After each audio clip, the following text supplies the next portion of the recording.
Friedrich Nietzsche, a German philosopher, is known for his radical ideas on love, relationships, and individuality. His philosophical insights offer a unique perspective on what makes a relationship truly special. But what if everything you've been taught about relationship goals is a lie? What if the pursuit of constant harmony and effortless understanding is not the path to a deeper bond, but the very thing ensuring its mediocrity? Imagine a love not built on the quiet desperation to be completed by another, but on the terrifying, exhilarating pursuit of becoming more of yourself through another. This is the Nietzschean contradiction, that the greatest love demands the strongest solitude of self. It calls for a union not of two halves seeking wholeness, but of two whole worlds choosing to collide, creating a universe greater than the sum of its parts. We cling to the shore of comfortable love, afraid of the turbulent sea where real growth awaits. We seek a mirror that reflects back our own comfortable image, rather than a hammer that forges us into a stronger form. Are you prepared for a relationship that does not promise eternal comfort, but instead guarantees your own evolution? Are you brave enough to want a love that is a storm, not a shelter? The first step is to understand the hidden force that keeps us chained to this weaker form of connection. A force Nietzsche identified with terrifying clarity. If this question unsettles you, then you are already on the path. Subscribe to continue this journey into the depths of what love can truly be. The hidden force is a psychological sedative we've all ingested, the fear of solitude. We are conditioned, as the existentialist Jean-Paul Sartre observed, to treat relationships as a refuge from the terrifying freedom of being truly ourselves. We seek to possess the other, to make them a permanent anchor in a chaotic world, hoping they will silence the quiet dread of our own insignificance. This is not love. It is a symbiotic dependency disguised as intimacy. Nietzsche saw this as a form of what he called slave morality applied to love, a preference for the security of bondage over the risky responsibility of self-ownership. Carl Jung would call it the refusal to confront our own shadow, instead projecting our unmet potential and hidden flaws onto our partner, demanding they carry the burden of our unlived lives. We are not seeking a partner. We are seeking a custodian for our own unactualized soul. This silent contract creates a relationship of mutual hostage-taking, not mutual assent.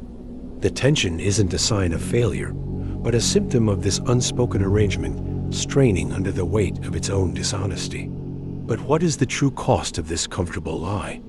What unseen consequences unfold when we build our most intimate bond on this foundation of fear?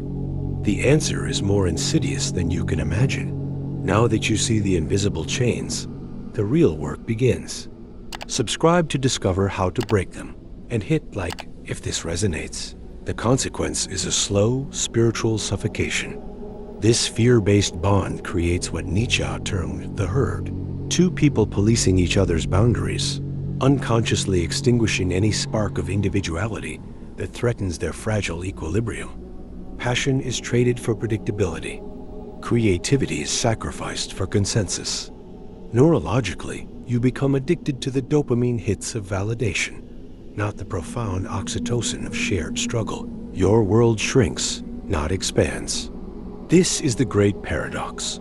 In seeking to avoid the ache of loneliness, you create a deeper, more profound loneliness.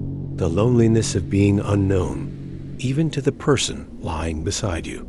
You are conditioned, as Aldous Huxley might warn, by a society that sells you a fantasy of romantic completion, a soma for the soul that dulls the authentic yearning for growth. The relationship becomes a beautifully decorated cage, where every bar is a compromise you told yourself was necessary for love. The silence between you is no longer comfortable. It is the sound of two potential selves being buried alive. But this realization is not an end. It is the necessary fracture. For it is only when you see the bars of the cage that the possibility of true rebellion is born. What would it take to not just see the cage, but to finally, courageously step outside of it? The cost of inaction is clear. The choice is now yours. Subscribe to learn the way out, and comment amor fati below if you're ready to rebel. The rebellion begins with a declaration of spiritual war against this dependency. It requires what Nietzsche called reevaluation of all values in your relationship. The goal is not harmony, but creative tension. Your partner must become your worthy opponent, the one who challenges your complacencies, reflects your self-deceptions, and refuses to be your escape. This is the path of the Bohrmensch applied to love, to see the relationship as a bridge to a higher self, not a hammock for a comfortable one. Embrace the concept of amor fati, the love of one's fate. This means loving not just your partner's light, but the shadows they cast, the conflicts they ignite, for these are the very tools of your forging. It is a counterintuitive, almost violent shift, to stop seeking a sanctuary and to start building a gymnasium for your souls. Here, vulnerability is not a weakness to be comforted, but a raw material to be transformed. You must will your own evolution and choose a partner who does the same, creating a shared destiny of becoming. This is not a peaceful process. It is a beautiful, terrifying struggle. But what is the ultimate truth that makes this beautiful struggle not just worthwhile, but the only thing that gives a relationship its true, monumental meaning? This rebellion requires a new way of thinking.